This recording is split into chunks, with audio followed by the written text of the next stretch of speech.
Okay, perimenopause and weight gain. I am sure you don't need me to tell you that it's a bit of a beast, this one, but I'm going to lay out what's happening to your body, what else is happening as a result of what's happening to your body, and what you can do to try and level the playing field again. I'm Heather and I help women feel well. I've got 20 years experience and I've helped hundreds of clients achieve lasting success with their diets and exercise routines, and I provide a complete, holistic and bespoke approach to health, fitness and wellness. So, perimenopause weight gain. What's happening during perimenopause? Well, literally, your ovaries are stopping working and they are passing over the torch to your adrenal glands, which are going to take over the production of a small amount of estrogen and progesterone for the rest of your life. That little bit of knowledge there unlocks possibly one of the most important factors playing into perimenopause and a lot of the symptoms that you can get. If your adrenal glands are already busy taking care of a whole load of other stress in your life, then they're going to be super stressed when they've then got to start producing sex hormones for you as well as you go through menopause. So stress is a massive, massive piece of this picture. The other thing is diet affects how you feel. That's pretty obvious. But when you're not eating quite right, your body experiences more stress. More stress adds more load to your adrenal glands, and that means more perimenopause symptoms and more perimenopause weight gain as well. Then we can think about what is going on elsewhere in your body. So as you go through perimenopause, your liver starts to slow down. And conveniently, it starts to slow down just at the moment that it's meant to be clearing out the extra hormones as you go through menopause. So if we are adding extra stuff to your body with stress or food that isn't necessarily agreeing to us or is promoting blood sugar spikes, then your liver will be working super extra hard. And then again, more symptoms start to arise.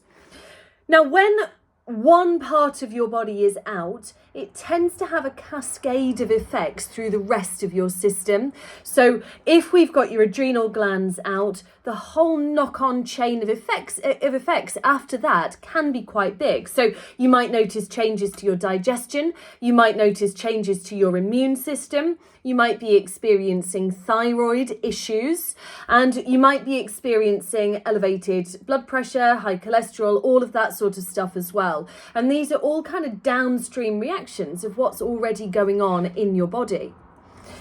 In some ways, I think that's quite useful because you go, great, we just go to the source of this problem and deal with that and everything else gets some pressure taken off it. But on the other side, it really drills home just what a big beast getting through perimenopause is. There's an awful lot of factors feeding into your experience as you go through.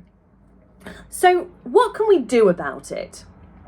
First thing, always look at your diet.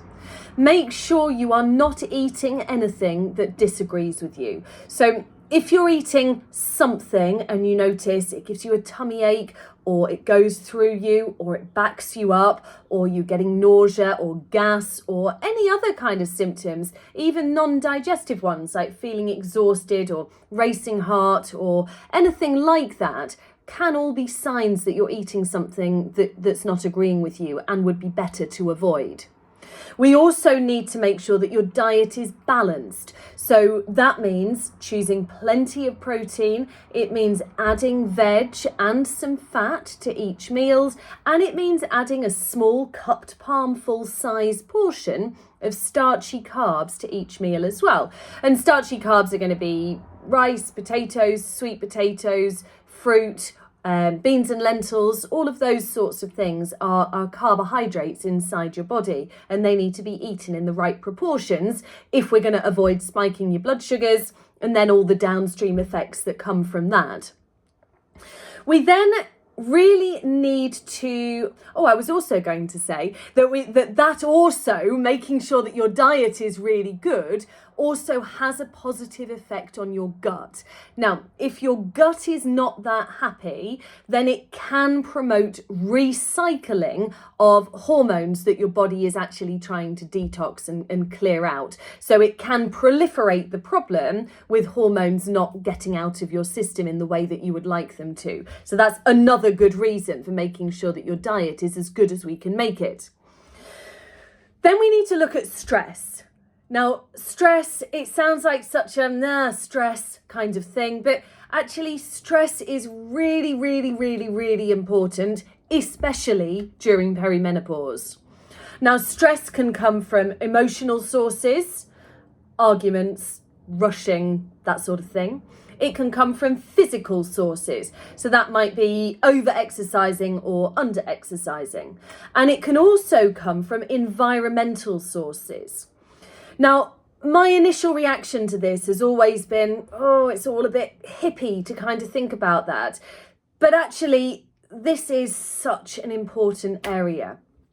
If our bodies are being bombarded with chemicals from any source, they can create xenoestrogens, or they are forms of xenoestrogens, which create an estrogen excess in our body, give our liver more to deal with, and proliferate this imbalance in hormones that's going on through perimenopause.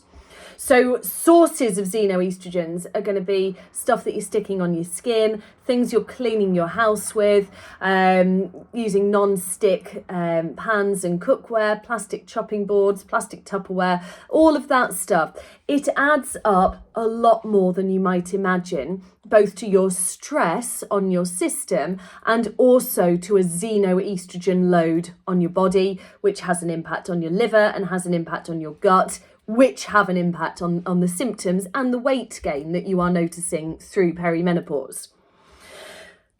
The liver has come up a lot over the last few minutes, so it really makes sense that we want to try and help our liver. It's already going through a difficult time. So we want to make sure we're including loads of cruciferous veg in our diet. So those are things like cauliflower, cabbage, broccoli, those kinds of things.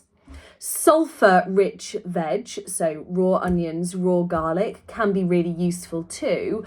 Loads of water, so make sure you're getting a good 1.5 litres to 2 litres of water every single day.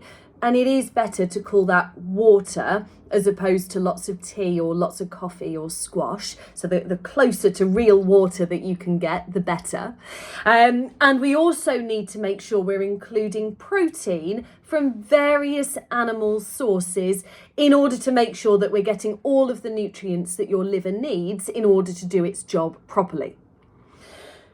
We then want to really work on promoting calm and dealing with stress in our bodies. So we've already said that stress can come from emotional sources and from physical sources and from environmental sources. If your life is busy and hectic and stressful, what could you do to reduce that a little bit? If there's lots of emotional upset and stress in your life, what could you do to deal with that?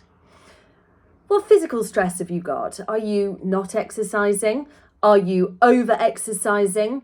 Are you doing intense exercise just before you go to bed?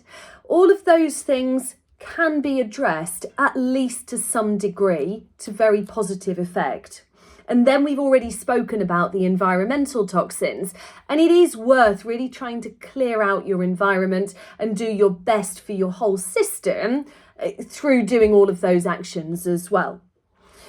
We want to think about stress management. So it's not just going to live on a beach somewhere warm, as appealing as that sounds sometimes. It's about how can I do a calmer job and let some stuff go. I don't have to be busy all of the time. It's okay to stop spinning the odd plate or two in order to favour some calm time.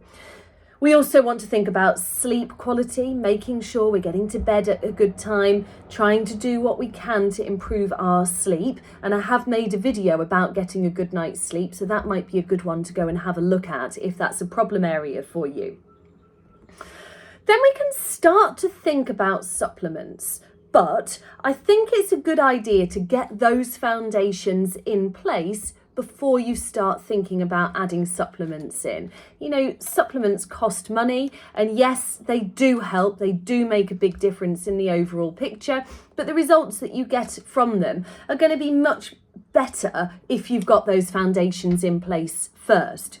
So we could look at taking supplements to help balance your blood sugars. We can look at supplements to plug the gaps left from extra stress.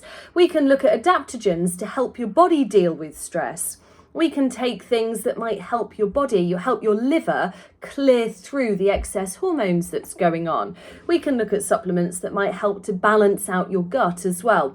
But as I say, get the ground floor in place first. And if you still have symptoms, that's the time to start looking at taking supplements. Then we can come on to HRT, and this is a whole other topic all on its own. But there are various types of HRT available.